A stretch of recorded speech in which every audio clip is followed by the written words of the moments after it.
今ブレがすごく少ない状態です。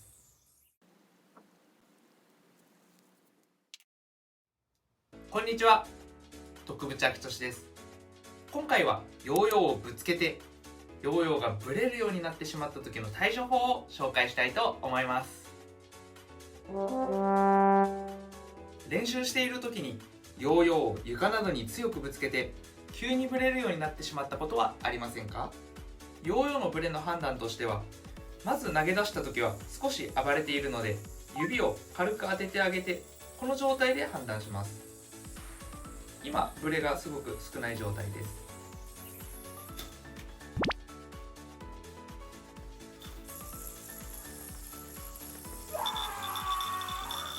ヨーヨーをぶつけた衝撃によりブレるようになってしまう理由は、主に軸、ボディ、リム、このどれかであることがとても多いです。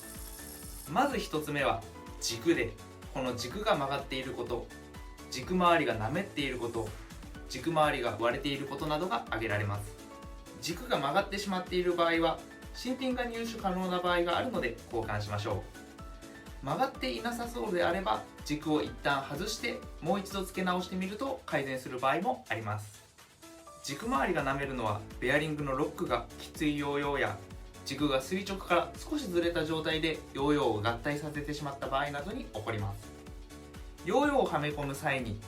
ヒーという音が鳴ったことのある人も多いのではないでしょうか。そうなりにくくする予防策があります。ベアリングロックがベアリングに触れる部分だけにほんの少しだけ薄くオイルを塗ることで金属摩擦を予防できるのでおすすめです。軸やパッド部分にもオイルが触れてしまうと分解しやすくなったり、戻りのタイミングがずれるなど事故の原因になるので注意が必要です。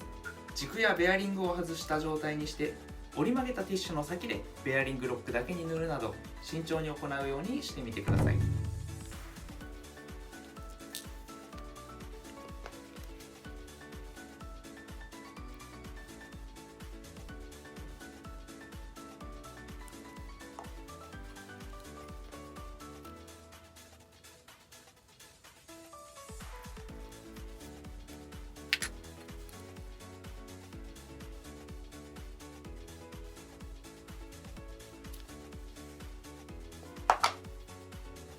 軸周りが滑ってしまうのは致命的で、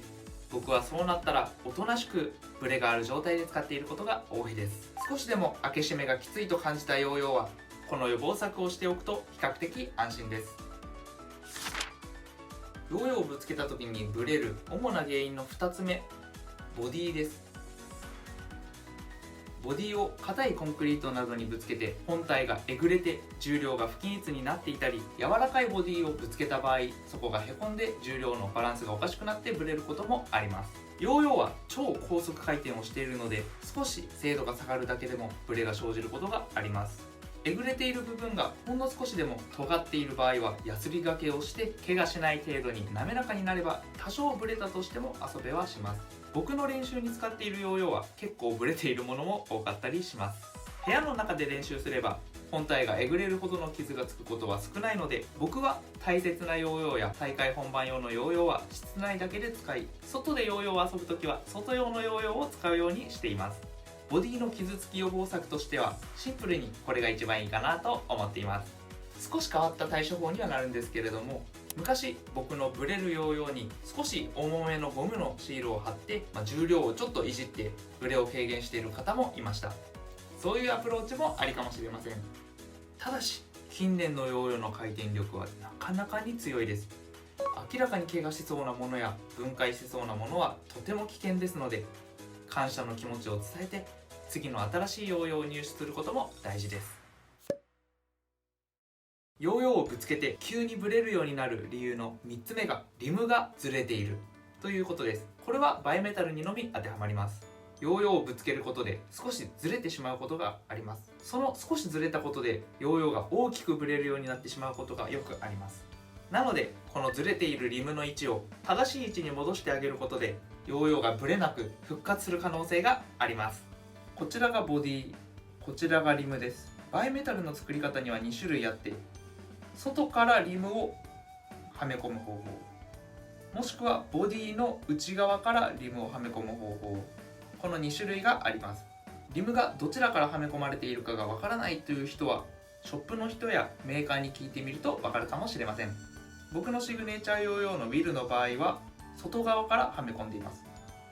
外側からはめ込んでいるヨーヨーの方が多いと思いますので、まずそちらのリムのはめ方を紹介します。まずヨーヨーを開けてから最初に怪我防止のためにベアリングと軸を外していきます。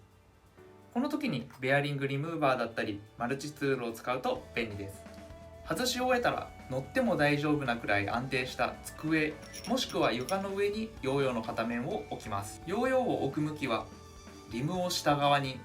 ベアリングと軸があった部分を上側にしてください。優しく手のひらをベアリングと軸があった部分に置きます。タオルなどを挟むとより安全です。真下に思いっきり体重をグッグッとかけます。うまくいけばパキッという音とともにリムがはまります。ブレが減っていれば成功です。現在の主流のバイメタルであれば人が押し込む力程度でボディが変形することはないと思いますが、とても薄く作られた場合で、しかも金属が柔らかいものを使われていると少し危険ですので気をつけてください。もしこのリムのはめ方を行う場合はあくまでも自己責任で行うようにお願いします。怪我をしないように気をつけて行うようにしてくださいね。最近のバイメタルの多くは構造上外側からリムを本体にはめ込んでいるのでこの方法が使えます。一方で内側からリムをはめているヨーヨーではこの方法は使えないため、本体のフェースをペットボトルなど固定できるもので下から押さえた状態でリムを持って上から押さえつけるなどの方法で何かしら下から加えることではめ込めるように頑張ってみてください。ちなみに僕のウィルの第1プロトがこうでした。セカンドプロトからこっちにシフトしています。見た目でリムがずれている場合は分かりやすいですが、案外分かりにくい場合もあります。僕はヨーヨーをぶつけてからブレるようになった時は軸が問題なく生きていることを確認して、とりあえずこの方法を試すようにしています。するとパキッって言ってすぐにブレをなくすことができるので練習に戻っています。方法はシンプルですが、ヨーヨーがブレない快適さを再び味わうことができるかもしれません。今回の動画ではヨーヨーをぶつけてしまった後にブレてしまう理由、それからそれぞれの対処法や予防策を紹介してきました。もしうまく対処できればヨーヨーをぶつける前のブレの程度まで減らすことができるかもしれません。注意事項に気をつけながら必要時に今日紹介したことを試してみてください。それでは一緒にヨーヨー楽しんでいきましょう。